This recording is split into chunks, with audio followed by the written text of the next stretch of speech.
Hello everyone, this is Professor Ryan, and this is going to be our first video on how to get familiar with the Procreate app and do the basic stuff we need to do, such as some basic drawing and painting, importing some photos, working with those photos, and some introductory levels discussion here. So let's open the Procreate app. It's this one on the bottom here, the black background and the kind of flame-like design. And that's going to bring you usually to an open page. They call this a canvas. So it's a piece of paper, canvas, whatever you want to call it. First, before I start working there, I want to show you the gallery. If you look at the top left, we're going to go over a lot of what the buttons are and the little icons and so forth. So top left, we have the word gallery. If you tap that, it'll bring you to your collection of artwork. So I have all sorts of wacky stuff, some little experiments I was doing, some stuff some kids did. And so this shows you all your projects. And on the top right, you have also an opportunity here with the plus sign to open a new blank canvas. A few other options here where you can select and import some things. But for now, all we really need to know is how to go in and create a new canvas. So if you don't have one already, you could tap here and you get some options for screen size. Right now, we don't really need to worry about that. We can get into those details later. So either tap the first one there, or I often like the square format, which is the second option. So I'll just tap that. So here's our canvas. And the very basics here, if we look at the top right, we have our tools for adding and subtracting. So you can see the little blue paintbrush there. I tapped it, and you get what they call the brush library. So every possible tool you can think of for making art, they categorize as a brush, just to keep the term simple. You can see the categories here on the left, that there's a lot of different options you have, from drawing and painting, to stuff like charcoals and airbrushing and calligraphy. There's so much here that you can kind of get lost in the weeds. Very simply though, just to show you one or two things, I'm going to choose the option here that says pencils towards the top. Pretty basic stuff. And for some reason we don't have any pencils. So here's some pencils from the drawing class. I set this up. I didn't know why the pencils didn't pop up there. But really simply, we could take this 6B pencil that's already highlighted in blue. That's kind of a medium dark graphite pencil. And we'll just choose that. And here it's just giving you some things you can control, some options here, and a demonstration here on the right of what the mark looks like. And all you need to do really is tap done and tap on the canvas. And you can now start drawing. And so I'm using my Apple Pencil, and you'll notice on the left here we have two options, two sliders. The top slider here controls the sort of thickness of the tip. So now I've put it up towards the top, and you can see it's much thicker. On the bottom here, the bottom slider we have is opacity. And so it's all the way at the top now. And so when I push down fairly hard, that's the darkest line I'm going to get. If I lower the opacity, let's say to about half, and I have the same pressure, actually it looks about the same. Let's see if we lower it close to the bottom here. Yeah, you can see I'm pressing down, and it's a very weak kind of line. I don't even know if you can see that well. So it's lowered the opacity, made it more transparent. So we usually want to have the opacity all the way at the top, and you usually want to have your tips something in a modest size there, because you want it to sort of behave like a pencil. Okay, so how do we get rid of this stuff? How do we clear all this? You have an option at the bottom here in that same little panel on the left. That's the go backwards arrow. And you can see if we tap that, it starts undoing each stroke. And then once I've gone back a couple steps, the reverse arrow, or the go back forward arrow, is lit there, so I could add all that, add what I removed back onto the canvas. The other way to do it is tapping with your two fingers. And so if you can look at the top, each time I tap my two fingers, they disappear. I believe if I tap with three fingers, they'll come back. So you can either use either method for removing content. So we're back to our blanks canvas here. So a little bit more with the brushes, just to give you a quick hint. Another tool I like to use a lot is the technical pen. It's kind of like a general pen, maybe like a Sharpie fine tip marker. And that's going to have this kind of nice line that, again, you could make much larger. But see, it has that kind of feel of a Sharpie. There's all sorts of controls you can do here as well. So I'll show you one more option just to show you the variety here. Say if we go down to airbrushing, we could find, usually you can flip around here and look for things. Let's go to something even more interesting. How about textures? That's right below airbrushing here. You can see, wow, there's some pretty amazing stuff here. So let's choose one here, this one towards the top, Signet. I'm not sure what it does, but it looks kind of cool. And start making some marks. You can see there's some really wild options there. Let's bring that down a little smaller. And yeah, some interesting options for sort of a charcoal-like finish or like rubbing something over a rough surface. All right, so that gives you some idea of what the brushes are about. The other options at the top right, I'll show you quickly. Next to brushes is this little, looks like a hand with a giant finger. That's called the smudge tool. And I don't really think we need to use that much. If you look at the top right, I'm going to kind of run it through. Let's make it a little smaller. It's a way of kind of blending and allows you to kind of run through material and alter it. Maybe like you'd smudge charcoal or graphite with your finger. I don't use that much, so the next tool at the top is an eraser. And so again, you can control the tip there, you can control the opacity. So let's make it a sort of a bit medium size. And on the bottom left here, you can see you can just run it through areas and erase. Kind of a neat option too is if I lower the opacity for the eraser, it becomes very faint. So look at the bottom middle here, and I can kind of gently go through and lighten and soften areas using the eraser in a more opaque manner. So that gives you some options here. So let's go ahead and get rid of all this. Clear the screen here. Well, actually, let's just have fun since we're in the eraser. Let's erase it all. Okay, that's a way of getting rid of information for good as well. So now I'm going to show you, while we're up at the top right, the other two icons, and we'll come back to them probably. So the two sheets of paper here, it's called the Layers palette. You click on that, it says Layers. It's going to be the really important reason why we're using Procreate is for this function of being able to use layers.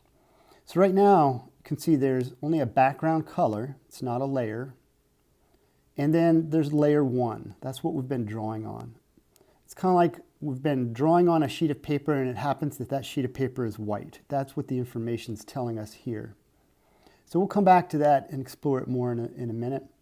Finally, at the far right is this little disc that has a color in it. And if you tap it, you get a variety of ways to explore and change the colors that you're drawing with. So in this inner circle, you can tap this little small circle, move it around to choose, for example, black. You'd go down to this very darkest part and hold it.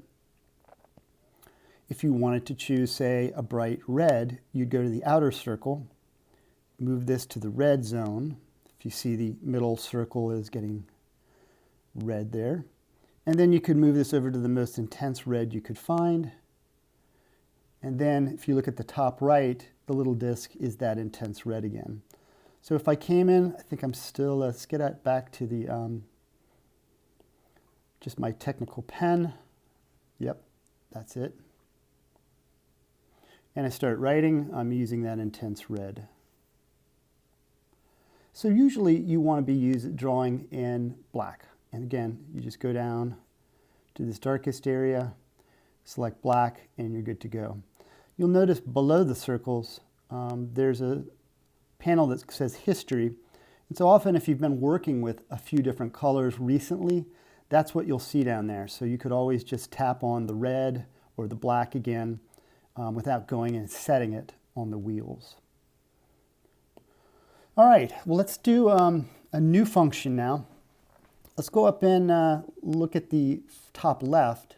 So next to the word gallery is a little wrench, and that's, if you tap it, that's going to be our actions menu. And that controls a number of things. The top three are kind of important. It's adding material. Number two is the canvas itself, size and other sort of information there that we'll get into later. And then exporting it or sharing it. Right now we want to just do something simple, like insert a photograph. So in addition to being able to draw on like a sheet of paper or paint, you can also import a photo and essentially draw on it or on top of it. So if we click insert a photo, it brings you up to a library, and I have some photo albums. I switched from photos to albums. And if you'll notice down the left here, I have a few images that I'm building up for the Rome trip. So not many there yet. So just as a little innocuous exercise, I'm going to take a photograph that I took at Hiram. This is the Gelbke Art Building on the right. And if I tap that, all of a sudden it puts this photograph of the art building on top of my sheet of paper, my canvas. And you can see the little dancing ants, the little marching ants around the outside, meaning it's an active selection. So I can use my two fingers here and pinch it down. I can move it around as I want. I think I'll leave it somewhat large just because I'm going to be doing some demo stuff on here. And then if you'll notice, you could tap away anywhere or tap on that blue arrow on the upper left. That's the selection icon. If you tap that, then your photo's set. If I tap it again, I can move the photo again. So just remember that arrow is for a selection and often moving a selection. So I've got my photo here. Now I want to show you something important is going back up to the layers menu. Let's see what happened when I brought in this photo. So you notice that now layer one, instead of a blank sheet of paper, is showing that photo. So now that photograph is sort of embedded. It's almost like it's glued to layer one now. So if I can draw on this, and let's choose, stay with the technical pen, and do a little drawing on top of this, just sort of making random marks for no particular reason. But I want to show you on the layers menu that all that is still on layer one. Okay, so I can't really move it around. It's sort of now like I took a marker and drew actually on an actual photograph. So that can be a problem. How do we get around that? Well, easily actually. We go up to the layers menu and we just add a new layer. Hit the plus sign, it says layer 2. You can always rename these layers once you get more busy. If you tap on the blue, it says rename at the top. I'll just call it, type in something simple. I'll just make it short for drawing. Spell check didn't like that, but let's just leave that for now. You can see you can relabel those. So now since it's lit up in blue, that's going to be like a transparent layer, as if I put a piece of clear acetate or clear material on top of layer one, top of the photograph. And now if I start drawing on this, I guess this is a stylized sun or something. Now let's go look at the layers palette again. All that drawing is now on this new layer and is not affecting layer one. So if at some point I do a bunch of drawing and I decide I don't like it, I can always, if I slide left on this top layer, gives me some options. I can just go ahead and delete it, or I could duplicate it or lock it and keep it from changing. The other thing is while I'm working, if you look at the little tiny box with the check mark in it on the right side, I can just tap that and turn this layer off or hide it. It's still there, it's just hidden. So I can see if I can decide if I like this silly sun, and if not, I can get rid of the layer. There's a bunch of other things you can do too. I can show you some more down the line. We'll get into layers and much more complexity as we go. So for now, let's just say, well, one more thing I want to show you. Let's activate this. Great advantage too is since I'm in the layer with the drawing of the sun, if I go over here to the move, tap the move button, the arrow, I'm now able to move this around. I can certainly rotate it, and I could make it larger or smaller. So you have a lot of capability there. And of course, none of this is affecting the layer below it. Awesome. So we'll leave that off now. The S, we don't need that, the second. All right, so we've got some ideas going here. Let's just, for the fun of it, get rid of this. We're going to delete it. It'll be gone for good. And let's get in here and do a little something more sort of thoughtful or creative. So again, I'm going to add a new layer. Make sure it's blue. That means that's the layer that's activated. And I want to come in here and try, I'm going to zoom up, use my 2 fingers to sort of pinch and zoom forward here. And I think I want to use I'll stick with my technical pen, but I think I'll change the color and do something, maybe a kind of a colored gray of some kind. No real reason here.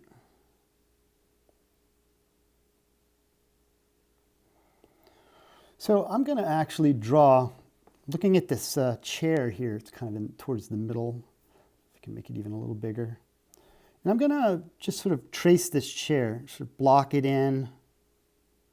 I'm not trying to be super, super detailed. I just want to kind of get the shape of this chair. You can turn it around, move it around to help you if you feel like you want to leave a little band there maybe.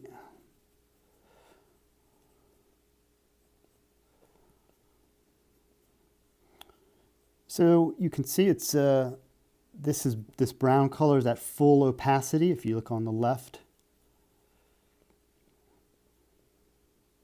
And so it's covering up the photograph pretty much of this this chair.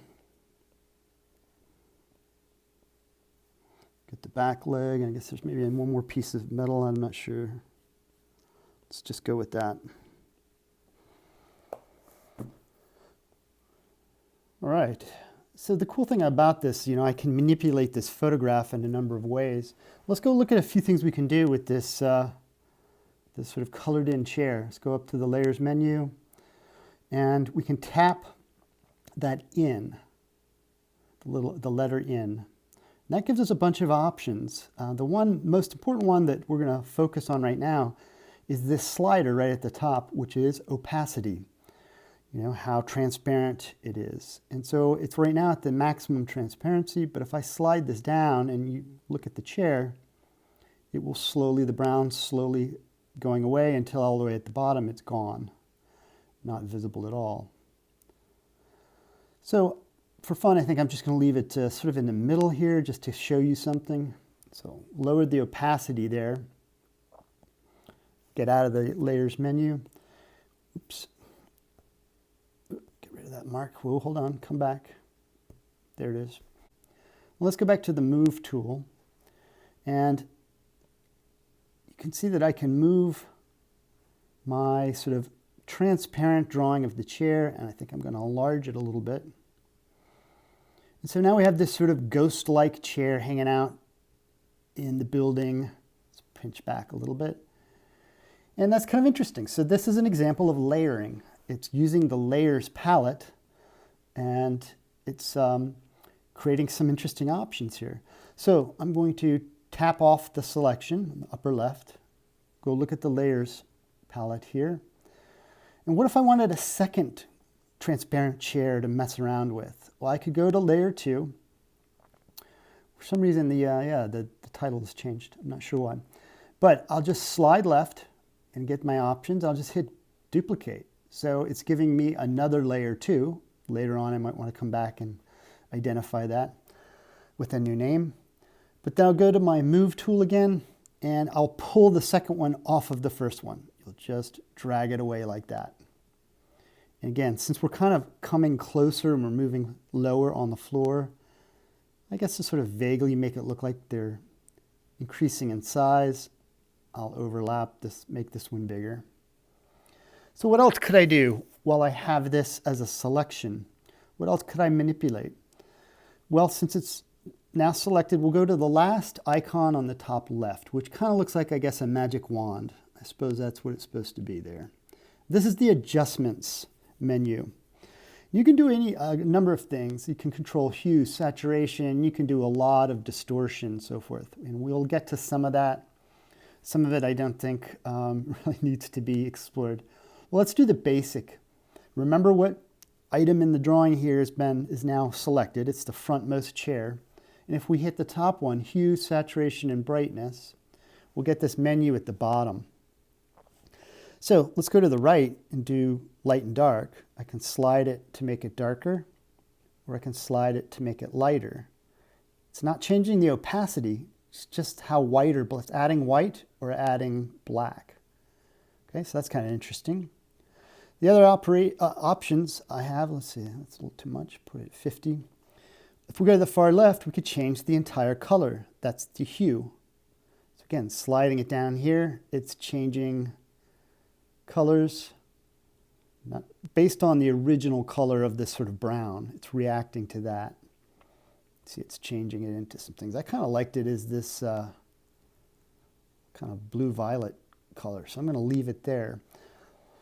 And saturation changes the intensity of that color. Remember, it's already an opaque image, but with that, so in other words, I can still see through the chair. I can see the markings on the floor and the cracks on the floor. This just makes it either a less intense kind of purple color or a more intense purple color. And I think it's fine, sort of in the middle there. All right, so we've manipulated some objects here. Let's pinch back. I think something else maybe you could play with on the floor. Let's put, if you notice, the floor here has a lot of markings on it. Some of it are like cracks, some of it are gaps in the concrete, they're paint or tape or something. So I'm going to zoom in there, and again, switch to, I'll stick with my good old technical pen, but let's just change the color to something like a red there. And I don't know, looking at the markings on the floor, I'm going to kind of make a rough sort of patch, as if I was painting like a rectangle or a square on the actual floor. Well, you know what, I'm going to back up. So, just forgot, you guys will catch yourselves doing this too. Just remember it in the nick of time. Ideally, there's nothing wrong with me adding that right now. What menu or what layer would it be on if I did that? Yeah, it would be on layer 2. So I'd have the sort of purple chair and then this sort of red marking on the floor on the same layer. There's nothing wrong with that, but if I want to have more ease and move them around separately or be able to delete one and not the other, I should add a new layer.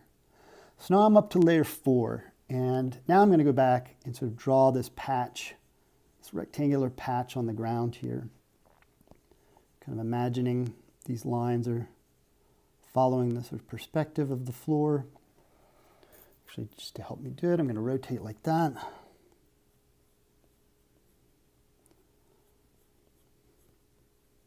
I guess the idea, part of what I'm thinking is like taking messing with the original photo that I imported here and just finding things in the photo and emphasizing them or bringing them out a little bit, drawing attention to them. Okay, so there's this sort of red patch on the floor. And let's manipulate that too. Maybe kind of bring it, see if we can bring it in and put it underneath, semi-underneath that purple chair. So since we're still in the red square layer, we can hit the move button and just drag it. Sometimes it wants to just get larger and smaller, but until you got to mess with it, and then it'll start moving for you. So it's going to change the perspective. So I guess what I'm going to do is kind of leave it over here. Let's just make it larger. Push it back this way.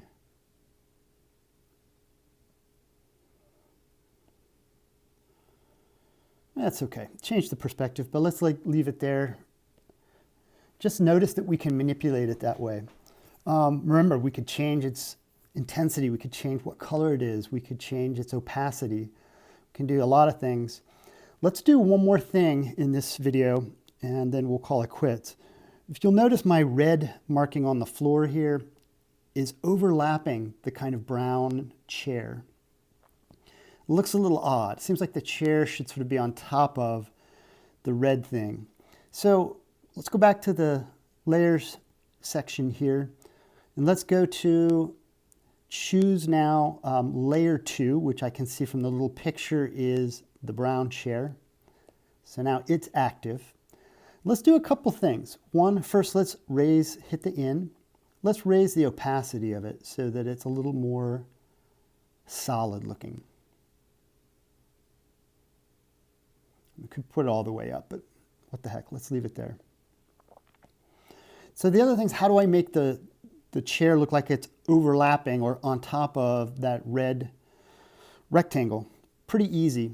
I can tap and hold layer 2 with the brown chair until it sort of lifts up there, and then lift it and put it on top of the other layers, in particular the layer with the red rectangle. And if you'll notice now in the picture, the brown chair looks like it's overlapping now or touching the red rectangle. So this was sort of an uneventful image, just sort of used for demo, but it's kind of cool.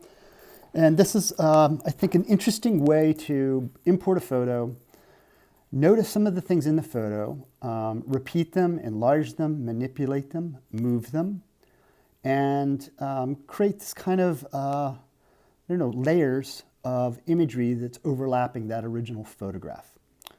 All right, so we'll give this a try. Talk to you next time.